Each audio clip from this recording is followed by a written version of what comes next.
ምስጋና ሲቀበል ሲመለከቱ መላእክት ተደንቀዋል። እነዚህ ነገስታት ምድራውያን ነገስታት በባህሪያቸው ግብር ይሰበስባሉ እንጂ አይሰጡም። መሰብሰብ እንጂ መቀበል እንጂ መስጠት ያለመዱ ነገስታት ስጦታ የሰጡት ይህ ማን ቢሆን ነው? እሱማ የነገስታት ንጉስ ቢሆን ነው ብለው ምስጋና አቀረቡለት። ምስጋና ብቻ አይደለም፣ ነገስታቱ ወደቁና ሰገዱለት። እነዚህ መጣል እንጂ መውደቅ ያለመዱ ነገስታት የወደቁለት ይህ ሕፃን ማን ነው? እሱ የነገስታት ንጉስ ቢሆን ነው ብለው ወደቁለት። መላእክት ሰገዱለት። ልክ ሲሰግዱለት እናቱ ክንድ ላይ ሆኖ ክርስቶስ አለቀሰ።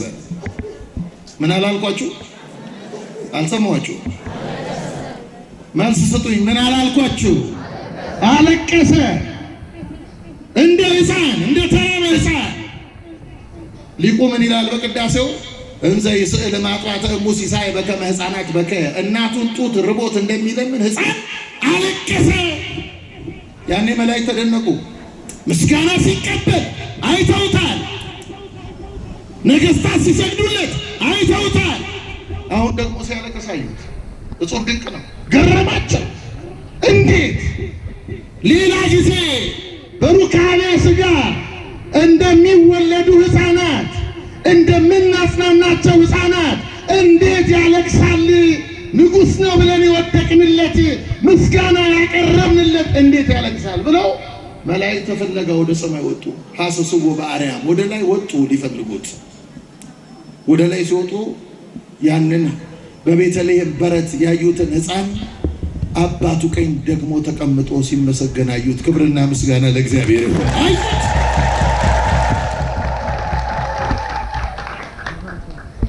ተው ከበሮ እሺ፣ ሕፃናት ተው። በዝማሬ ሰዓት አዩት። እላይ አልጎደለም፣ ታች አልተጨመረም። እጹብ ድንቅ ሆነባቸው። ከአእምሯቸው በላይ ሆነባቸው። ሊተረጎም በማይቻል ምስጢር እንደመጣ ሲገባቸው አጭር ምስጋና አቀረቡ መላእክት። ስብሐት ለእግዚአብሔር በሰማያት ወሰላም በምድር ስምረቱ ለሰብእ። ከኛ አእምሮ በላይ ለሆነ በሰማይ በአርያም ምስጋና የሚቀበል ደግሞ በምድር የተገለጠ ምድሪቱ ሰላም እንዲፈስባት በልዩ ምስጢር ለመጣ ለእርሱ አንክሮ ይገባል፣ ምስጋና ይገባል። ክርስቶስነት ሮሜ 8 በመጥቀስ የሚገባም አይደለም። ምእመናን ክርስቶስነት ዕብራውያንን በመጥቀስ የሚገባ አይደለም። ክርስቶስነት ረቂቅ ነው። ሐዋርያት በቅዱስ መጽሐፍ የጻፉት የገለጠላቸውን ያክል እንጂ ማንነቱን ጠቅልለው አልጻፉም። ክብርና ምስጋና ለስሙ ይሁን። የእሱን ማንነት ጠቅልሎ ሊጽፍ የሚችል ፍጡር አይችልም። እንኳን ማንነቱ የሰራውን ስራ እንኳን ቅዱስ ዮሐንስ የነገረን በወንጌል ኢየሱስ ያደረጋቸው ተአምሮች በሙሉ በዚህ መጽሐፍ ተጽፎ አላለቀም። እንኳን ማንነቱ ስራው እንኳን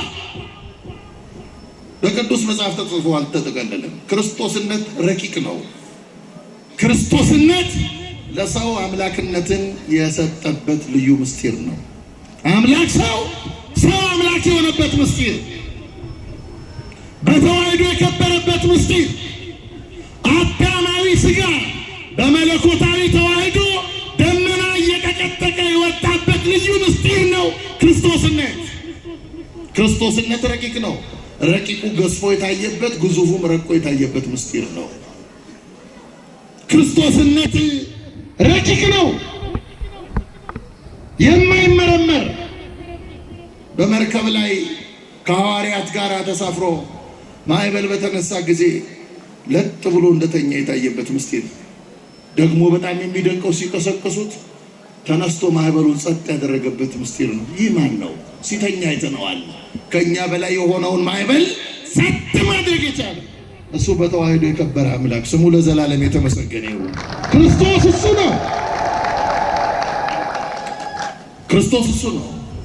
ክርስቶስነት ምእመናን ለኛ ሰማያዊ ማደሪያ ሊሰጠን ዘላለማዊ ማደሪያ ሊሰጠን፣ የማያልፍ መኖሪያ ሊሰጠን በቤተልሔም በረት የተወሰነበት ምስጢር ነው። ይገርማል።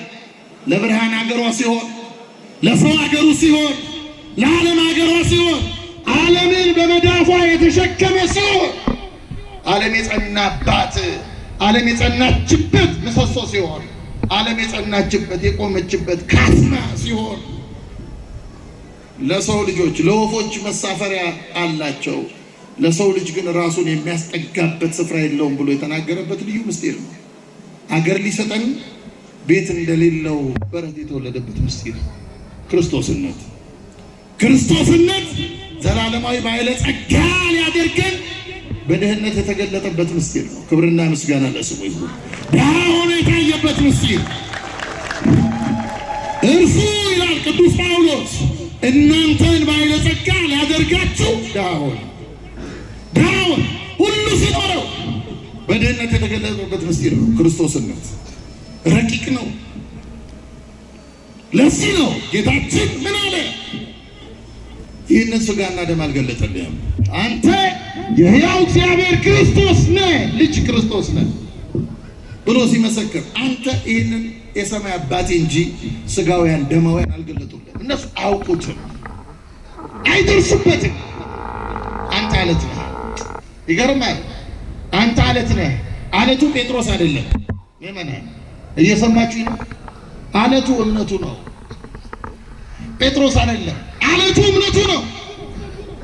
የመሰከረው ምስክርነት ነው። አለት ያ ምስክርነት ማን ነው? ክርስቶስነት። ሐዋርያው ቅዱስ ጳውሎስ ለቆሮንቶስ ክርስቲያኖች በጻፈው መልእክቱ በአንደኛ ቆሮንቶስ ምዕራፍ 10 ቁጥር 1 ላይ አባቶቻችን በምድረ በዳ ይላል ሙሴን ይተባበሩት ዘንድ በባህር ተጠመቁ አለ። ኤርትራን ባህር አንስቶ ከዚያ በኋላ ከሰማይ መና በሉ፣ ከአለትም ላይ ውሃ ጠጡ። ይከተላቸው ከነበረው ከመንፈሳዊ አለት ጠጥተዋል ይለና ያም ማለት ክርስቶስ ነበረ። ያም ማለት ማን ነበረ? ክርስቶስ። አንተ አለት ነህ ያለው ጌታ ምኑን? እምነቱን። የጴጥሮስን ይህ እምነት ምንድን ነው? አለት የማይናወጥ ክርስቶስነት። እስቲ ክርስቶስነት በሉ። አይዟችሁ፣ ሀሳባችሁን እዚህ አድርጉ። ክርስቶስነት በሉ እስቲ። እናንተ የተረፋችሁት መስማት ነው። እሺ ያለባችሁ ወደሚጮኸው ሁሉ አትዙሩ። አሁን ጩኸት በጣም በርክቷል አይደል? ከሚጮኸው ጋር ሁሉ ከዞርን ስቃይ ነው እና ስለዚህ ወደሚጮኸው ሳይሆን ሀሳባችሁን ሰብሰብ አድርጋችሁ እግዚአብሔር አትርፎ እዚህ እንድትሰሙ ከረዳችሁ ሀሳባችሁ እንደተሰበሰበ የእግዚአብሔርን ሀሳብ ሰምታችሁ ሸምታችሁ ወደ እግዚአብሔር ወደ ቤታችሁ መሄድ አለባችሁ። ስለዚህ ክርስቶስነት ቤተ ክርስቲያንን አለ በዚች አለት ላይ እሰራታለሁ። በዚች አለት ናት ቤተ ክርስቲያን፣ የማትመረመር የማትቻል የማይደረስባት አለት ቤተ ክርስቲያን። ዛሬ የሰራችሁት ይህንን ነው። ማንም ሊያፈርሳት የማይችለውን አለት። ህንፃ ሊፈርስ ይችላል። እየሰማችሁ ነው? ህንፃ ቤተ መቅደስ ሊፈርስ ይችላል። የሰራነው የሰራናት መንፈሳዊት ቤተ ክርስቲያን ግን አለቷ ክርስቶስ ነው። እሱን ሊያናውጠው የሚችል አቅም ያለው የለም። ስሙ ለዘላለም የተመሰገነ ይሁን። ማንም የለም። እስከ መስቀል አውጥተውታል፣ ወደ መቃብርም አውርደውታል።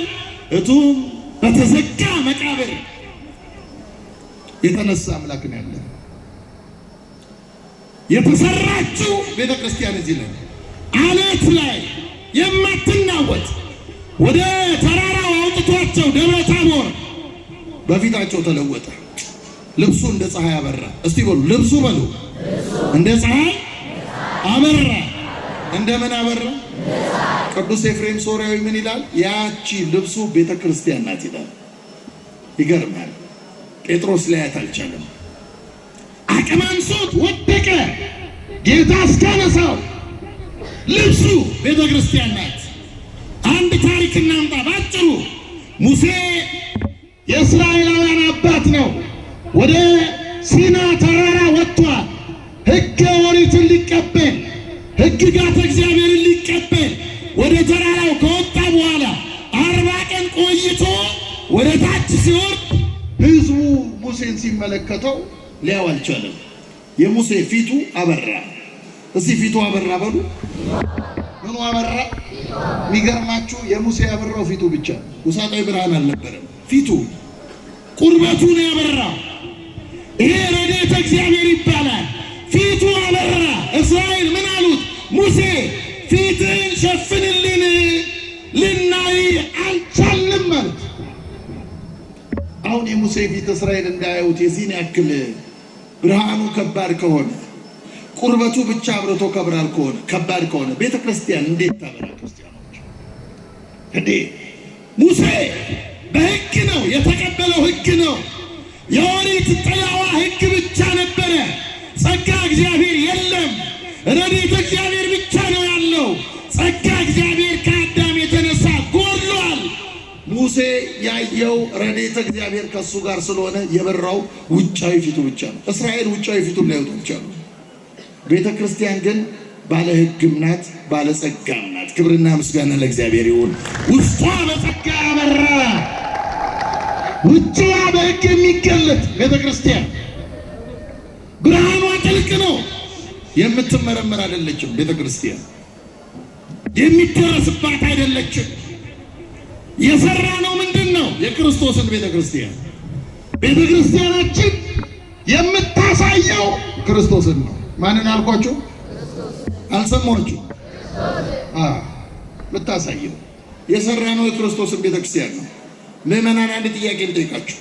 አሁን ከቤተ ክርስቲያን በጣም ሩቅ ናችሁ። እዛ አስፋልቱ አካባቢ ወደዚህ እየመጣችሁ ሩቅ ናችሁ። የሚታያችሁ ጉልላቱ ነው መሰረቱ? ምኑ ነው የሚታያችሁ? ከሩቅ መሰረት ይታያል። ምንድን ነው የሚታየው? ጉልላት። በጣም ጥሩ።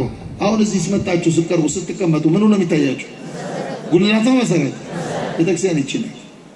ሩቁን የምትጠራበት ከቤተክርስቲያን ከምስጢር የራቁትን ከጥምቀት የራቁትን ከልጅነት የራቁትን ሩቅ ያሉትን የምትስብበት መዓዛዋ ክርስቶስ ነው። ጉልላቷ ሚስጥረ ስጋዌ ነው። ክብርና ምስጋና ለእግዚአብሔር ይሁን።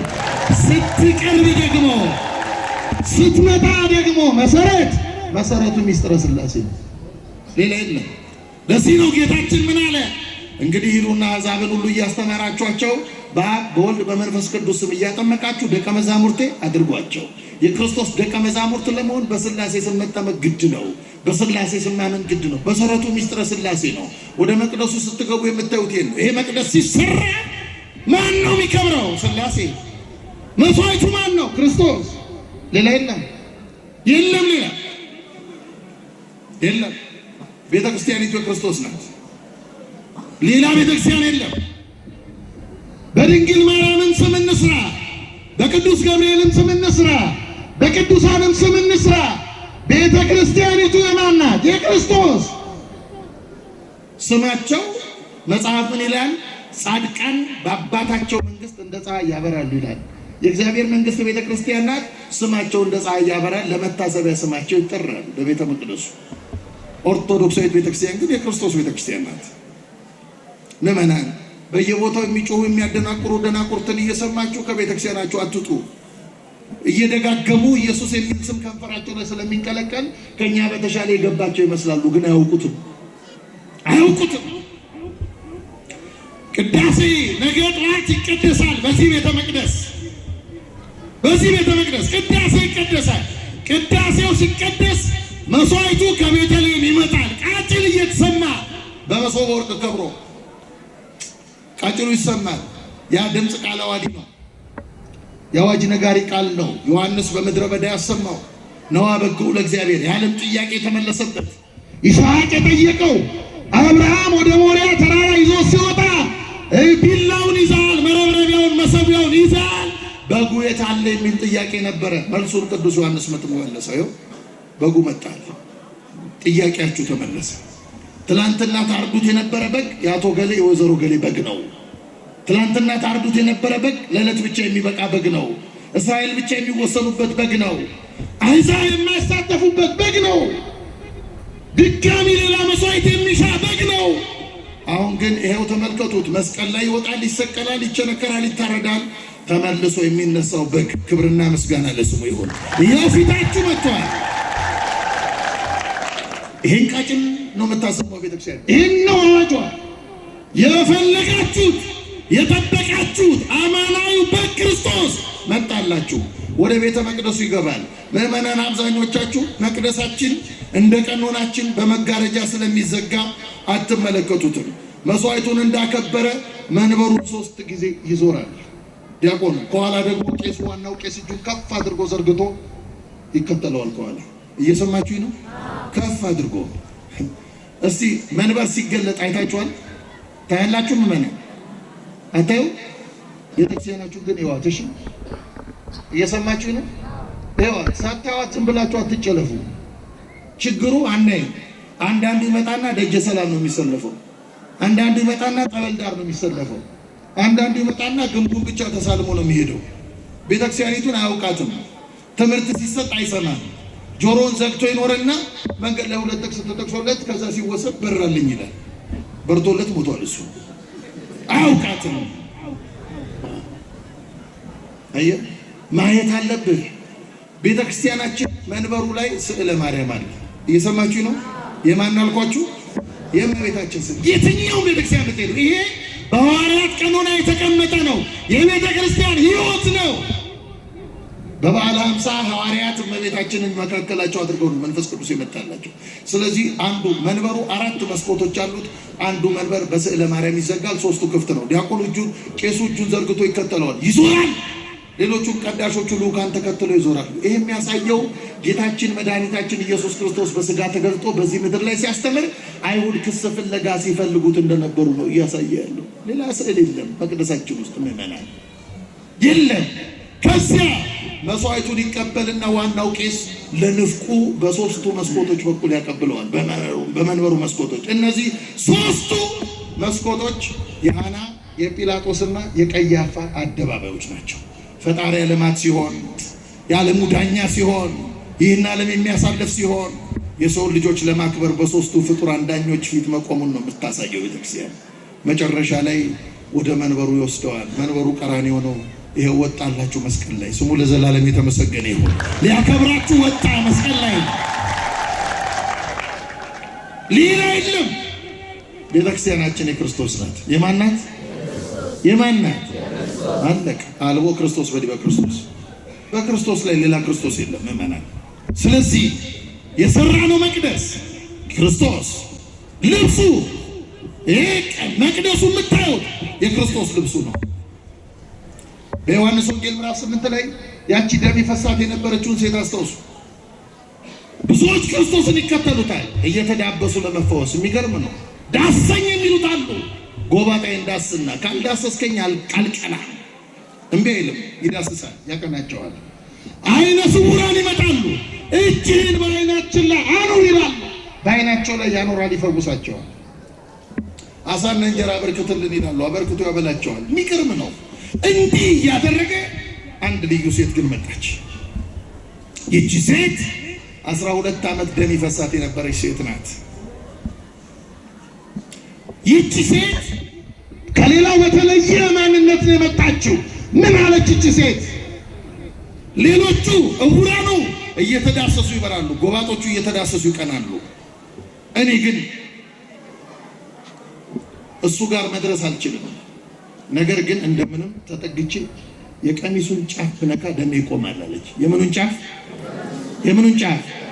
የቀሚሱን ጫፍ። እምነቷ ይገርማል፣ ይገርማል። የቀሚሱን ጫፍ ሴቲቱ ተጋፋችና የቀሚሱን ጫፍ ስትነካው ደሟ ቆመ። የሚገርመው ደሟ መቆሙ አይደለም። ክርስቶስ ዞር አለና ማን ይነካኛል? እዚያ ግፌ ውስጥ ምን ያልነካዋለ ክርስቶስን? የተለየ እጅ ነው የተዘረጋው። አያችሁ? የተለየ እጅ፣ ከሀሳቡ ጋር የሚግባባ እጅ። ማን ይነካኝ? ኃይል ከኔ ወጣ። ኃይል ከቀሚስ ያላለም ከኔ። እስቲ ከኔ በሉ። እሱ አይነካችሁ ግን ምኑን ነው? አይገርምም? ሸማኔ የፈተለው ቀሚስ ሰውነቱ ላይ አርፎ ደሟን ቀጥ አደረገው። ኃይል ከኔ ወጣ። ማን ይነካኝ? ሴቲቱ ተናገረች። የነካውን ሳያውቅ ቀርቶ አይደለም፣ ምስክርነት እንድትሰጥ ነው። ራሷ ትናገር ዘንድ እኔ ነኝ የነካው። 12 ዓመት ደም ይፈሰኝ ነበር፣ ደሜ ቆመ አለችው። እኔ ቆመ፣ ደሜ ቆመ። ክርስቲያኖች የክርስቶስ ቤተክርስቲያን ቀሚሱ ቤተክርስቲያን ነች። ክርስቶስ ዳብሰን የምንፈወስባት ምእመናን መቅደሱን መታችሁ ስትደባበሱ ግን ድንጋይ የነካድ ነው እንዳትሉ የክርስቶስ የቀሚሱ ምሳሌ ነው። ሴቲቱን አስታውሷት። በአይምሯችሁ ሴቲቱን አምጣ። ቀሚሱን ነክታ የተፈወሰች ሴት አለች። ደዌን ትፈውሳለህ፣ በሽታዬን ታቆማለህ፣ ተስፋ መቁረጥን ትቀጥላለህ። በቀሚስ የምትመሰል ቤተክርስቲያንን ነክቻለሁ በሉ። ቤተክርስቲያን የጌታችን በቀራንዮ መስቀል ላይ የጌታችንን ከላይ ያለውን ልብሱን ሲካፈሉ የሚገርማችሁ ቀሚሱን ግን አልቀደዱትም፣ ዕጣ ተጣጣሉበት ነው የሚለው መጽሐፍ። ዕጣ ቀሚሱን ያልቀደዱት መለኮት ነው የከለከላቸው፣ እግዚአብሔር መንፈስ ቅዱስ ነው የከለከላቸው። ያቺ ቀሚሱ ቤተክርስቲያን ናት፣ አትከፈልም። ለዓለም ሳትከፈል የደረሰች አንዲት የክርስቶስ ቤተክርስቲያን። ክብርና ምስጋና ለእግዚአብሔር ይሁን። ሳትከፈል የኛ ቤተክርስቲያን የክርስቶስ ናት። በዘር አትከፈልም። እስቲ በዘር አትከፈልም በሉ። አዎ እንዳትከፈልም ምእመናን። እኛ ዳግመኛ ነው የተወለድነው፣ ከማይጠፋ ዘር ነው የተወለድነው። ከቤተክርስቲያን ማህፀን ስንወለድ ለሰማያዊ ልደት ነው የተከፈልነው። ቤተክርስቲያኒቱ የክርስቶስ ናት፣ የማንም አይደለችም። የማንም ምድራውያን ፍጡራን የሚያቆማት ቤተክርስቲያን የለንም። የሚሰራት ቤተክርስቲያን የለንም። ፍጡር የሚያቆማት ቤተክርስቲያን በክርስቶስ ዘንድ እውቅና የላትም። ይህችን ቤተክርስቲያን የሰራት ክርስቶስ ነው፣ ሰርቶ የጨረሳት ክርስቶስ። ስሙ ለዘላለም የተመሰገነ ይሁን። እኛ በዚህ ቤት ውስጥ ሌላ መሰረት መመስረት አይደለም የሚጠበቅብን፣ መኖር ብቻ። ምን ብቻ? መኖር ብቻ። በመንፈሳዊ ሕይወት እያደጉ መኖር ብቻ።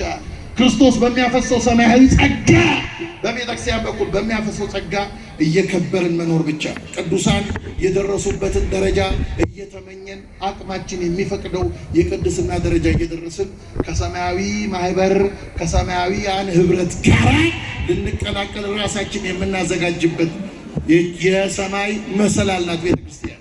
ምእመናን ዛሬ ፖለቲከኞቹ፣ ዛሬ መናፍቃኑ፣ ዛሬ የግል ፍላጎት ያላቸው ሁሉ እየተነሱ ስለ ቤተክርስቲያን የፈለጋቸውን ያወራሉ። እናንተ ግን እንዲህ በሉ፣ እኛ ያለችን የክርስቶስ ቤተክርስቲያን ናት። የማን ቤተክርስቲያን?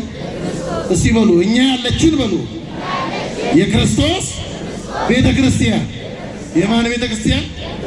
አለቀ። ጴጥሮስን ያለው ምንድነው? አንተ አለት ነህ፣ በአንተ አለትነት ላይ ቤተክርስቲያን ይነሰራታል። ምን ይነሰራታል? ስለዚህ ኦርቶዶክሳውያን ከሆናችሁ በክርስቶስ ቤተክርስቲያን ውስጥ ከብሮ ለመኖር ራስን ማዘጋጀት እንጂ ሐሳባችንን በየጊዜው ዝም ብሎ በሚፈሱ ቦዮች እየተጥለቀለቀን የሚወሰድ ሐሳብ እየተጥለቀለቀ እየተነጠቀ የሚወሰድ የተበተነ አእምሮ ሊኖረን አይገባም። በጥምቀት ተወልደናል። በጥምቀት አንድ የቤተክርስቲያን ልጆች ሆነናል። በጥምቀት አንዲት የክርስቶስ አካል በምትሆን ቤተክርስቲያን ብልቶች ሆነናል። በዚህ ብልት ውስጥ ሳንቆረጥ ሞት ሳይገጥመን ለዘላለም በሕያው መንደር እንድንኖር መድኃኔዓለም አባታችን ሁላችንን ይጠብቀን። የሰራነውን ቤተ መቅደስ የሰራነውን ቤተ ክርስቲያን የምንከብርበት የምንቆርብበት እግዚአብሔር በረዳን መጠን በጸጋ ከፍ የምንልበት መቅደስ ያደርግልን።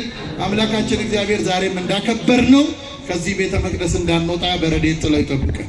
የክርስቶስ ቤተ ክርስቲያን የሰማነውን በልባችን ያስቀምጥልን። የእግዚአብሔር ቸርነት፣ የድንግል ማርያም አማላጅነት፣ የቅዱሳን ረድኤት ያለ እግዚአብሔር ይስጥልን።